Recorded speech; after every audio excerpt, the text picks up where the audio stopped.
Welcome back दोस्तों। इस movie की रिक्वेस्ट करने वाले हैं मोनिका देवी, तो इनके लिए एक जबरदस्त लाइक कर दीजिए। तो मूवी का नाम है 17 भीड़ से और एक फैंटेसी मूवी है। इस मूवी के डायरेक्टर है ब्रूस स्ट्रिस और ये भाई साहब एक एक्टर भी है। और कैस्ट की बात करें जैक एफ्रॉन और बचे ये लोग। तो दोस्तों मूवी सिंपल सीधी सादी है। तो मूवी की स्टोरी के बारे में बात करें तो एक आदमी की उम्र 37 से घटकर फिर से 17 हो जाती है, यानी उसको फिर से एक नई लाइफ मिलती है और वो आदमी उस नई लाइफ से कैसे अपनी गलतियों को सुधारता है, इसके बारे में है ये मूवी। तो चलिए जल्द से जल्द लेट्स गेट स्टार्ट। तो मूवी की शुरुआत होती है इन द ईयर ऑफ 1989 और इसका नाम है माइक ओडोनल। माइक से याद आया, मैं सोच रहा हूँ कि एक नया माइक खरीद लूँ। कुछ लोग कह रहे हैं कि मेरी आवाज कुछ ठीक नहीं सुनाई दे रही। मुझे तो ऐसा नहीं लगता। मैं सारा सब कुछ चेक करके ही वीडियो पब्लिश करता हूँ। खैर आप लोग बताना। तो माइक अपने स्कूल का बास्केटबॉल चैंपियन है और आने वाला मैच इसकी लाइफ में बहुत अहमियत रखता है, इसीलिए माइक उस मैच की प्रैक्टिस कर रहा है और ऑफ कोर्स ये है इसकी टीम। तो उसी तरह मैच स्टार्ट होने में कुछ मिनट होते हैं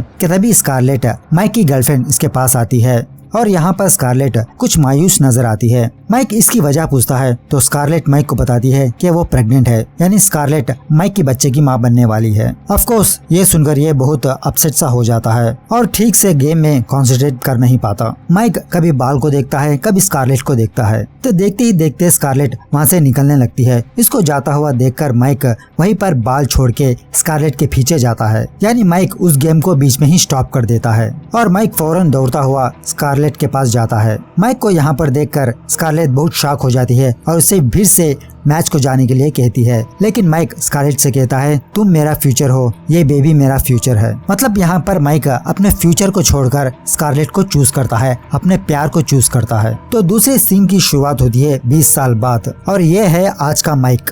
फिलहाल माइक 37 ईयर्स का है और यहाँ पर माइक की जिंदगी बहुत ही घटिया गुजर रही है। इतनी घटिया स्कारलेट ने माइक को धक्का देके घर से बाहर निकाल दिया, जिसकी वजह से माइक अपने बेस्ट फ्रेंड नेड के साथ रह रहा है। और उसी तरह स्कारलेट माइक से डिवोर्स चाहती है और स्कारलेट ने डिवोर्स को भी अप्लाई कर दिया है। चंद दिनों में कोर्ट की इसकी सुनवाई भी है और माइक की जिंदगी इतनी घटिया चल रही होती है। इसका एग्जाम्पल है ये, यानी माइक अपने कंपनी में 16 साल से वर्क कर रहा है और माइक आज एक्सपेक्ट कर रहा है कि इसका प्रमोशन होगा, लेकिन माइक का बॉस सडनली किसी और का नाम लेता है और उस लड़की को प्रमोशन दे देता है और ये लड़की सिर्फ आए हुए 2 महीने ही होते हैं। ऑफ कोर्स माइक को ये बात हजम नहीं होती और अपने बॉस से बदतमीजी करने लगता है और उसी वक्त उस जॉब को क्विट कर देता है और वहाँ से माइक अपने स्कूल जाता है। मतलब इसके 2 बच्चे भी है और इसके 2 बच्चे भी यही स्कूल में पढ़ते हैं। तो यहाँ पर माइक अपने वक्त की फोटो देखते रहता है कि तभी एक बूढ़ा आदमी माइक को आवाज लगाता है, यानी ये बूढ़ा आदमी माइक का नाम जानता है, उसके नाम से ही पुकारता है और यहाँ पर इन दोनों के बीच कुछ बातें होती है और इन्हीं बातों में वो बूढ़ा आदमी माइक से पूछता है क्या तुम फिर से पास्ट में जाना चाहते हो? तो माइक कहता है हाँ, मैं जरूर अपना एक बार पास्ट जीना चाहता हूँ। कुछ गलतियाँ हैं उसको सुधारना चाहता हूँ।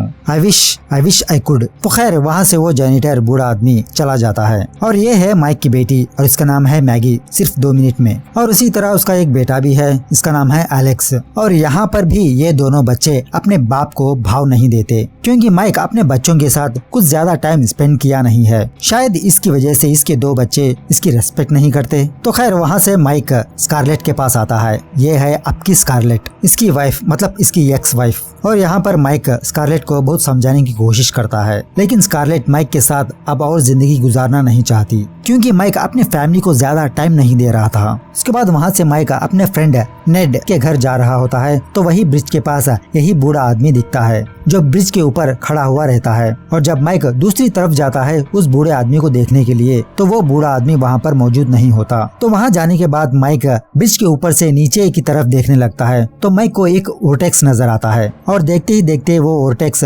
माइक को अंदर खींच लेता है। तो खैर किसी भी तरह करके माइक नेड के घर आता है और यहाँ पर ये अपने आप को देखकर चिल्लाने लगता है, यानी ये फिर से 17 साल का हो चुका है। इसकी आवाज सुनकर नेड अपनी नींद से जाग जाता है और माइक को एक चोर समझकर इस पर हमला करने लगता है। यहाँ पर इन दोनों के बीच हाथापाई होती है और इसी हाथापाई में माइक अपनी आइडेंटिटी बताने लगता है नेड को, लेकिन नेड को कुछ भी भरोसा नहीं होता। जब नेड अपने ही स्कूल की फोटो लेकर माइक के सर पर मारने जाता है तो फौरन उसकी नजर उस फोटो पर पड़ती है। तब ये समझ जाता है कि ये माइक ही है। उसके बाद नेट माइक से पूछता है कि ये सारा सब कुछ कैसे हुआ। तो माइक नेट को बताता है कि एक बूढ़े आदमी ने इसको फिर से जवान कर दिया और ये दोनों उस बूढ़े आदमी को स्पिरिट गाइड समझने लगते हैं, जो फिर से माइक को एक सही राह चूज करने के लिए इसको पीछे ले आया, इसको ऐसा ट्रांसफॉर्म किया है। उसके बाद फौरन फिर से अपने स्कूल जाता है उस बूढ़े आदमी को सर्च करते हुए। यहाँ पर यह औरत माइक से कहती है यहाँ पर मैं अकेली एक ही जेनिटर हूँ। तो वहाँ से फिर माइक नेट के पास आता है और नेट से कहता है मुझे सारा सब कुछ समझ आ गया, क्यों उस शख्स ने मुझे फिर से ट्रांसफॉर्म किया ताकि मैं अपना फ्यूचर आगे बढ़ाऊं। उस दिन मैंने उस गेम को छोड़कर गलती की और इसी की वजह से मुझे नेक्स्ट चांस मिला है अपनी लाइफ को सही राह पे ले जाने के लिए। उसके बाद माइक नेट का बेटा बन जाता है और उसी स्कूल में एडमिशन लेने के लिए जाता है और उसी तरह माइक के जो पुराने सर्टिफिकेट्स है वो लेके इसी स्कूल में आता है। और यहाँ पर नेट इस स्कूल की प्रिंसिपल को देखकर लाइन मारने लगता है, इस औरत से अट्रैक्ट हो जाता है। तो खैर किसी भी तरह करके माइक को उस स्कूल में एडमिशन मिल जाता है और उसी तरह माइक उस स्कूल की बास्केटबॉल टीम में ज्वाइन हो जाता है। और इस वक्त भी वही कोच मौजूद होता है जो 20 साल पहले इसी स्कूल में मौजूद था। उसके बाद धीरे धीरे माइक अपने बेटे से यानी एलेक्स से फ्रेंडशिप करने लगता है और यहाँ पर माइक को ये बात पता चलती है कि एलेक्स एक लड़की को चाहता रहता है और इसका नाम है निकोल और कभी भी इससे बात करने की कोशिश नहीं की। एलेक्स का सिर्फ वन साइड लव है। तो यहाँ पर माइक को एक और बात भी पता चलती है कि इसकी बेटी का भी एक बॉयफ्रेंड है जिसका नाम है स्टैन और स्टैन कैरेक्टर में बहुत घटिया इंसान है। ये देखते हुए उसी कैंटीन में माइक स्टैन की बेइज्जती कर देता है, बहुत बुरी तरह से बेइज्जती। तो दूसरे दिन एलेक्स अपने ही पिता को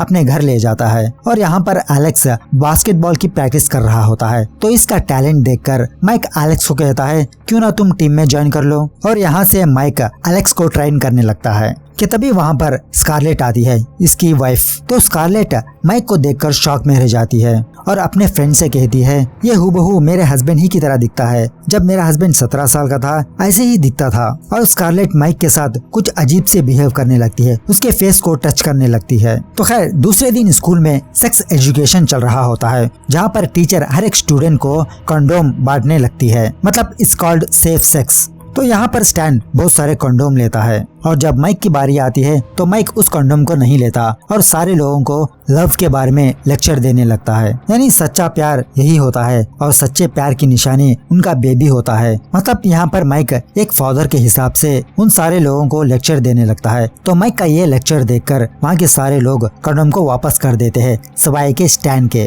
तो इसी तरह धीरे धीरे माइक स्कारलेट के करीब आने लगता है और यहाँ पर स्कारलेट अपने बैकयार्ड को एक खूबसूरत एक ब्यूटीफुल गार्डन बनाना चाहती है और इस काम में माइक इसकी हेल्प करता है। एक्चुअली में माइक ये काम कब का करना चाहिए था, लेकिन माइक अपने कामों में ही बिजी रहता था, जिसकी वजह से ये स्कारलेट के कामों में हाथ नहीं बटाता था और ये भी एक वजह है डिवोर्स की। तो खैर उसके बाद माइक एलेक्स को इतना ट्रेन करता है कि एलेक्स का सिलेक्शन टीम में हो जाता है और यही खुशखबरी ये अपनी माँ से आकर कहता है कि तभी माइक को एक और बात पता चलती है कि स्कारलेट किसी और के साथ डेटिंग कर रही है और फिलहाल स्कारलेट इस आदमी के साथ बाहर जा रही है। ये देखकर माइक को थोड़ा बहुत झटका लगता है, वो अफसोस भी फील करने लगता है। तो उसी वक्त मैगी भी पार्टी के लिए बाहर जाती है तो इसका पीछा करते हुए माइक भी जाता है। तो जब मैगी अकेली बैठी होती है तो माइक मैगी को स्टैन के बारे में बताने लगता है कि वो तुम्हारे लिए सही नहीं है, लेकिन मैगी इसकी बातों को नहीं मानती, उल्टा माइक को डांटने लगती है, who the hell are you, क्या तुम मेरे फादर हो। उसके बाद दूसरे दिन मैच का डे होता है तो यहाँ पर माइक ये देखता है कि एक तरफ इसकी बेटी स्टैन के साथ किस कर रही है और दूसरी तरफ इसकी बीवी किसी और के साथ डेटिंग कर रही है और तीसरा है इसका बेटा। किसी भी तरह करके माइक इसके बेटे को जितवाना चाहता है और चौथा है इसका खुद का गोल, इसका खुद का फ्यूचर। ये सारे सब कुछ माइक के दिमाग में घूम रहे होते हैं। माइक की टीम को जीतने के लिए सिर्फ एक पॉइंट चाहिए और जब वो बॉल माइक के हाथ में होता है तो माइक उस बॉल को स्टैन के हाथ में पास करने के बजाय वो अपने बेटे को पास करता है, यानी अपने बेटे को देता है। तो एलेक्स उस बॉल को सक्सेसफुली उस बास्केट में डाल देता है, जिसकी वजह से उनकी टीम जीत जाती है, यानी इनडायरेक्टली माइक अपने बेटे को जितवा देता है। तो मैच खत्म होने के बाद इस स्कूल की प्रिंसिपल यानी जेन जब बाहर आ रही होती है तो नेड जेन को डेट के लिए बुलाता है और उसके बदले में जेन को ये कहता है कि मैं सारे स्कूल के स्टूडेंट्स को लैपटॉप गिफ्ट करूंगा। मतलब यहाँ पर नेड बहुत रिच इंसान है। तो खैर किसी भी तरह करके जेन मान जाती है, लेकिन एज ए डेट के पर्पस नहीं, सिर्फ एक मीटिंग के तौर पर। तो इस जीत की खुशी में माइक सारे स्टूडेंट्स को अपने घर में यानी नेट के घर में पार्टी रख देता है और ये बात अनाउंस कर देता है। और यही पार्टी की बात जब माइक अपने बेटी से जाके कहने लगता है तो वो कहीं पर दूर रो रही होती है।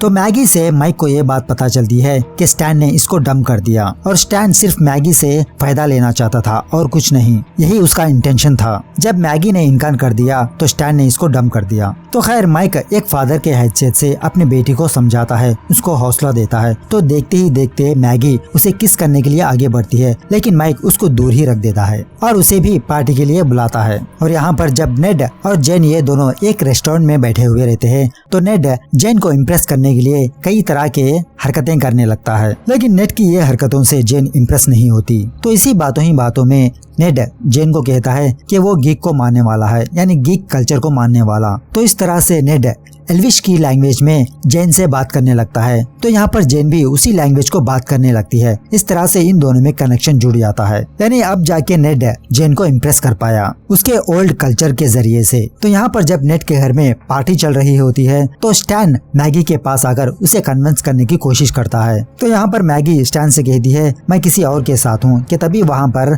माइक आ जाता है और स्टैन को अपने घर से बाहर जाने के लिए कहता है। इस तरह से इन दोनों के बीच हाथापाई हो जाती है और उसी में स्टैन माइक को नॉकआउट कर देता है। थोड़ी देर बाद जब माइक अपनी आंखें खोलता है तो मैगी इसको सेड्यूस कर रही होती है, उसके करीब आने लगती है। ये देखकर माइक अपनी बेटी से कहता है नहीं, मैं किसी और से प्यार करता हूँ, वही मेरी लाइफ लॉन्ग पार्टनर है। ये सुनने के बाद मैगी उस कमरे से बाहर चली जाती है। तो थोड़ी देर बाद स्कारलेट वहाँ पर आती है अपने बच्चों की फिक्र करते हुए। तो माइक उसी तरह अपने बच्चों को दिखाता है। पहले माइक एलेक्स को दिखाता है जो उस लड़की के साथ खुश नजर आता है। ये देखकर स्कारलेट माइक से कहती है तुम रियली मेरे बच्चों के बारे में बहुत केयर करते हो। ये सुनने के बाद माइक धीरे धीरे स्कारलेट के करीब आता है और उसे किस कर देता है। स्कारलेट झटके से माइक को एक थप्पड़ मार देती है और वहाँ से जाने लगती है। इसको जाता हुआ देखकर माइक स्कारलेट को कन्विंस करने की कोशिश करता है कि वो उसका हस्बैंड है, वो उन दोनों बच्चों का बाप है, लेकिन अफसोस कौन इसकी बातों पर भरोसा करेगा। तो यही चीज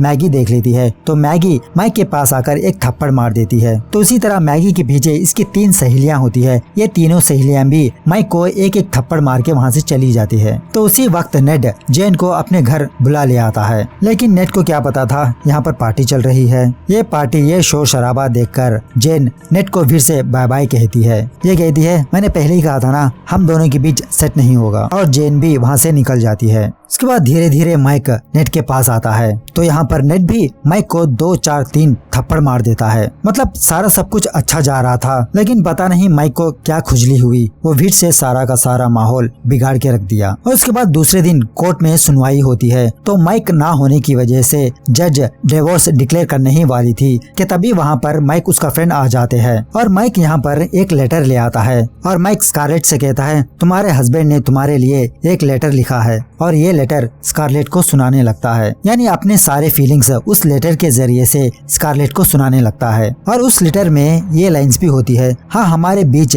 स्टार्टिंग में बीच में कुछ ढंग से नहीं हुई है, लेकिन फिर भी सच्चाई यही है कि मैं तुमसे बहुत बहुत प्यार करता हूँ, आई ऑलवेज लव यू। वो लेटर पढ़ने के बाद माइक वहाँ से चला जाता है। तो ये लेटर सुनने के बाद स्कारलेट जज से कहती है इस केस को पोस्टपोन कर दे। तो उसी तरह जज 1 महीने के लिए इस केस को पोस्टपोन कर देती है। उसके बाद जब स्कारलेट उस लेटर को देखती है तो उस लेटर में कुछ भी नहीं होता, सिर्फ कोर्ट का एड्रेस होता है। और ये देखकर स्कारलेट को कुछ भी समझ नहीं आता, फिर भी इसकी आंखों से आंसू निकल जाते हैं। तो खैर दूसरे दिन मैच का डे होता है। इसके लिए माइक यहाँ पर प्रैक्टिस कर रहा है और ये डिसाइड कर लेता है कि ये फिर से अपनी वाइफ और अपने बच्चों के पास नहीं जाएगा, वो लोग मेरे बिना ही खुश है, और इस गेम को जीतने के बाद ये अपना फ्यूचर, अपना राह आगे बढ़ाएगा। यही बात माइक अपने फ्रेंड से कहता है। तो खैर दूसरे दिन जब मैच का डे होता है तो यहाँ पर नेड जेन के पास आकर उसे कन्विंस करने की कोशिश करता है, और वही एंशियंट ड्रेस वगैरह पहनकर। तो नेट के इमोशन को समझते हुए जेन इसकी बात को मान लेती है और फिर नेट से इम्प्रेस हो जाती है। और जब माइक कोर्ट में होता है तो माइक स्कारलेट को एक फ्लाइंग किस देता है, जो हमेशा माइक अपने वाइफ को देते रहता है।